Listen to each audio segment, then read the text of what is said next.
Buruh Indonesia hidup para semua. Buruh sejahtera, perusahaan berkarya, Indonesia berjaya.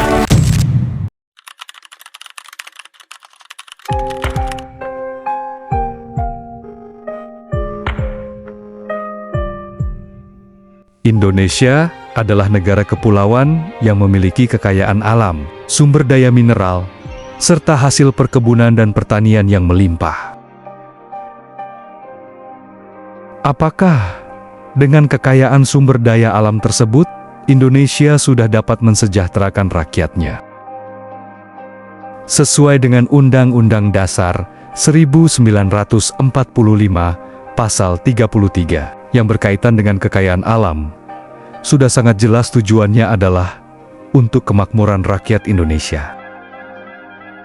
Negara Indonesia bersita-cita mensejahterakan rakyatnya, sesuai amanat dalam Pancasila dan Undang-Undang Dasar 1945, walaupun dalam prakteknya belum optimal, khususnya permasalahan yang dialami oleh kaum pekerja atau buruh. Masalah ketenagakerjaan di Indonesia antara lain masih tingginya angka pengangguran akibat sempitnya peluang kerja, rendahnya kualitas tenaga kerja, upah murah, dan jaminan sosial yang seadanya. Peningkatan tarif bea masuk ekspor ke Amerika Serikat, meningkatnya nilai tukar mata uang asing, berdampak pada daya beli masyarakat khususnya buruh. Standar upah minimum regional yang sangat kecil, belum cukup untuk memenuhi kebutuhan sandang, pangan, dan papan. Konsumsi makanan yang tidak sehat, dan pemukiman kumuh sebagai tempat tinggal buruh. Perlakuan merugikan bagi para pekerja seperti penganiayaan, tindak asusila, penghinaan, intimidasi sampai pelecehan seksual. Buruh Perkebunan Indonesia atau FSBPI Kasbi Riau menyayangkan aksi pengerusakan yang berujung kekerasan yang dilakukan pihak keamanan PT Palma I Inhu kepada buruh. Dua buruh yang menjadi korban kekerasan saat masa polisi menangkap pelaku pembunuhan pekerja proyek yang ditemukan tewas dengan luka tusuk di Konflik antara pekerja dengan perusahaan. Perusahaan yang tidak memperhatikan hak buruh menjadi pencetus meningkatnya unjuk rasa di lingkungan kerja. Kebijakan pemerintah yang tidak pro buruh, seperti relaksasi impor, menyebabkan produk luar negeri membanjiri pasar tradisional, sehingga merugikan industri tekstil tanah air. Undang-Undang Cipta Kerja terlalu berpihak kepada pengusaha dan merugikan buruh dengan menghilangkan hak fundamental buruh seperti pesangon, cuti, dan upah minimum yang layak. Upaya pemerintah memajukan ekonomi desa menghadapi tantangan dari para retail raksasa sehingga membunuh ekonomi rakyat, pelaku UMKM, dan pasar tradisional.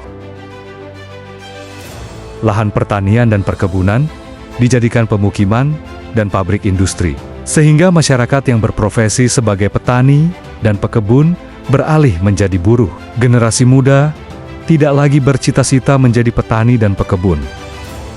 Perusahaan-perusahaan besar menguasai perkebunan dan persawahan.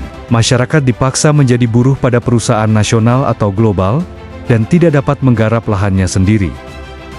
Peluang kerja yang sulit dan kebutuhan ekonomi mendorong warga negara Indonesia menjadi tenaga kerja di luar negeri, yang mana kurang mendapatkan perlindungan dan pengawasan pemerintah. Pekerja WNI banyak menjadi sasaran kekerasan dan penganiayaan. Upah yang belum mencukupi menuntut para buruh harus bekerja lagi selepas tugas. Seperti ojek online atau ojol, pinjaman online atau pinjol, bahkan melakukan judi online yang menambah keterpurukan, serta merugikan pihak buruh dan keluarganya. Polri berperan penting dalam menegakkan hukum ketenagakerjaan dan menyelesaikan permasalahan sosial pekerja buruh. Tegas kepada pelaku industrial yang tidak patuh pada aturan dan hukum ketenagakerjaan, guna menyelesaikan perselisihan hubungan antara pengusaha dan buruh. Aktif pada upaya preventif dan promotif, melalui penyuluhan di perusahaan dengan melibatkan serikat buruh. Masalah ketenagakerjaan menjadi prioritas Kapolri Jenderal Polisi Listio Sigit Prabowo pada awal tahun 2025 mencetuskan program kebijakan, yaitu Des Ketenagakerjaan, mulai dari markas besar, Polda, dan Polres. Membuka ruang demokrasi yang sangat luar biasa untuk gerakan buruh dan gerakan sosial menyuarakan pendapatnya. Tepuk tangan buat Polri. Kepolisian dan Komisi 9 berkolaborasi dengan baik mewujudkan tegaknya norma ketenagakerjaan. Satu tekad dan semangat, buruh sejahtera, perusahaan berkarya, Indonesia berjaya. Des Ketenagakerjaan Polri diharapkan dapat menciptakan iklim investasi yang kondusif, membuka lapangan kerja seluas-luasnya, serta mendorong peningkatan produktivitas, perkembangan perusahaan dan kesejahteraan buruh. Terkait hal tersebut, Polri senantiasa meningkatkan kemampuan penyidik tindak pidana ketenagakerjaan Polri di seluruh wilayah Indonesia, sehingga mampu memberikan solusi pemecahan masalah perselisihan hubungan industrial. Kita semua sebagai anggota Polri dituntut untuk bisa mengidentifikasi sejak kita sama-sama memperkuat solidaritas dan juga kolaborasi sinergisitas antar instansi, seluruh lembaga serta stakeholder terkait. Meningkatkan kolaborasi Polri dengan Kementerian Ketenagakerjaan, Aliansi Serikat Buruh, dan stakeholder terkait, guna menciptakan harmoni antara buruh dan perusahaan.